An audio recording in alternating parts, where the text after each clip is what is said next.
Just about 6:50, top stories here this morning. Looking ahead, sentencing is coming today for the man who attacked then candidate for governor Lee Zeldin. David Yacobonis pled guilty to assaulting a federal officer after he rushed the former congressman in the summer of 2022. The charge carries a max penalty of 1 year in prison and a $100,000 fine.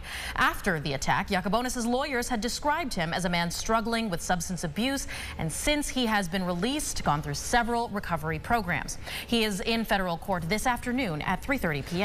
The update here on that student from RIT who disappeared weeks ago. He's been found safe. Matthew Grant went missing, had been missing since November 20th. Last seen driving on the interstate. The family is asking for privacy at this time, but in a statement on social media, they say an officer found their son's vehicle Tuesday night. More than 1,000 workers walked off the job, joining in that strike at URMC, which has now concluded. The union workers said they'd been fighting for increased wages, better benefits, and incentives for worker retention. The 17-hour strike yesterday at 6 a.m. is when that started, running all the way until 11 last night. A spokesperson for the U of R said they did have a contingency plan in place, trying to ensure all operations and activities would continue without disruption throughout the strike. They do expect they'll be back at the bargaining table again this coming Monday. The latest details on the deadly Mercy flight crash last year in Genesee County. The National Transportation Safety Board did release the final report on the investigation in Elba, the accident that killed 2 pilots, citing pilot error as the cause. In April that year, the pilots were performing a training exercise that required the pilot to pull out of less than ideal conditions with the helicopter called a vortex ring state. During that, the blades hit the tail, causing the chopper to break up mid-flight.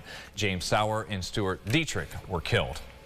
A Rochester woman reports that her Kia that already had the software upgrade to prevent theft was still stolen. News 8 speaking with this woman, Evelyn Munger, who says that she had taken every precaution. She locked her vehicle multiple times a day. She had the steering wheel lock, which she later refers to as a club you're about to hear. She also installed that software update several months ago. She further adds there was no broken glass, but her door handle could be seen in the bushes nearby.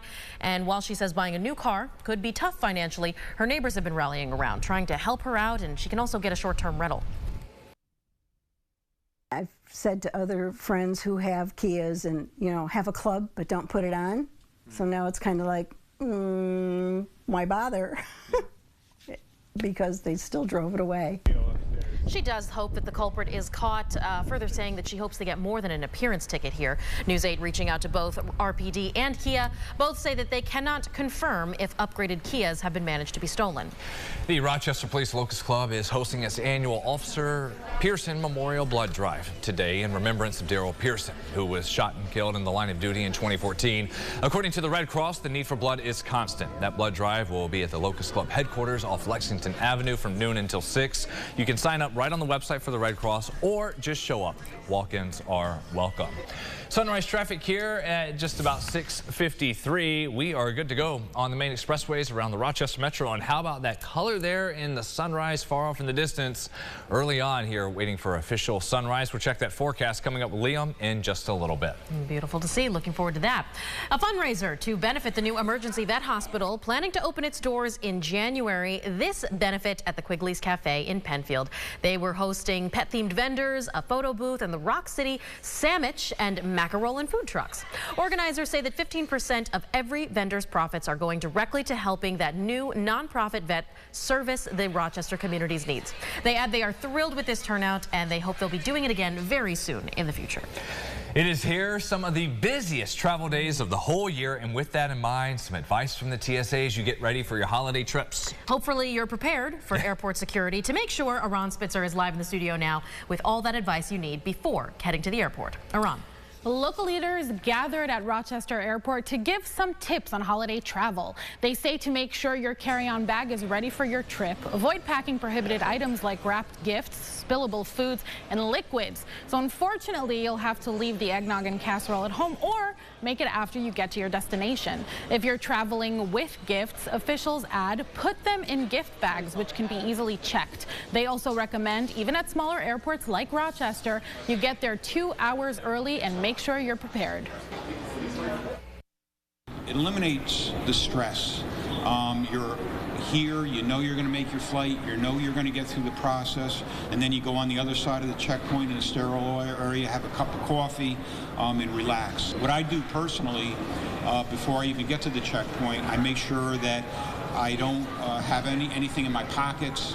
I make sure that I take it off my belt. I put my cell phone in my bag. I even go as far as taking my watch off because I don't want to create any problems.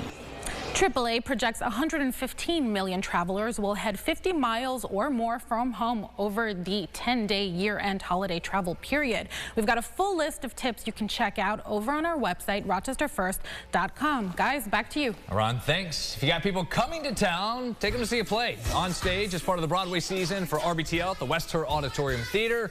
Running through Sunday, it's Annie. We heard from two of the stars, Julia Hunter and Christopher Swan, about their take on the classic story and how it compares to what you may have seen and heard before. So our director, Jen Thompson, was in the original Broadway production, and when we started, she really wanted to just kind of take it back to its roots and just really, pare it down, take away all the, the bits that have developed over the years, and just get to the honesty of the characters and really just bring out this really like classic, simple, it's just a postcard to New York kind of beautiful production. We're going to have more info about ticket showtimes for Annie and what's next in the rest of the Broadway season coming up today at rochesterfirst.com. Liam says the sun will come out today. We got to deal with a little bit of wind to be able to enjoy it, though. That's going to be pretty much our biggest weather headline, which is honestly not that bad as we head into the next 2 days here. Today, we got to deal with winds gusting up to about 30 miles an hour, especially east of Rochester.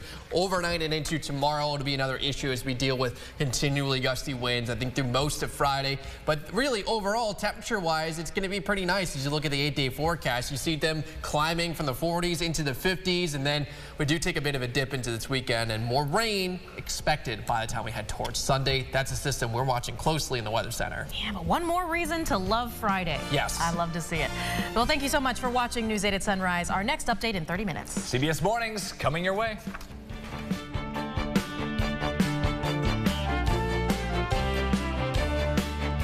Follow News 8 wherever you are on rochesterfirst.com, Facebook, Twitter, and on our app for news and weather.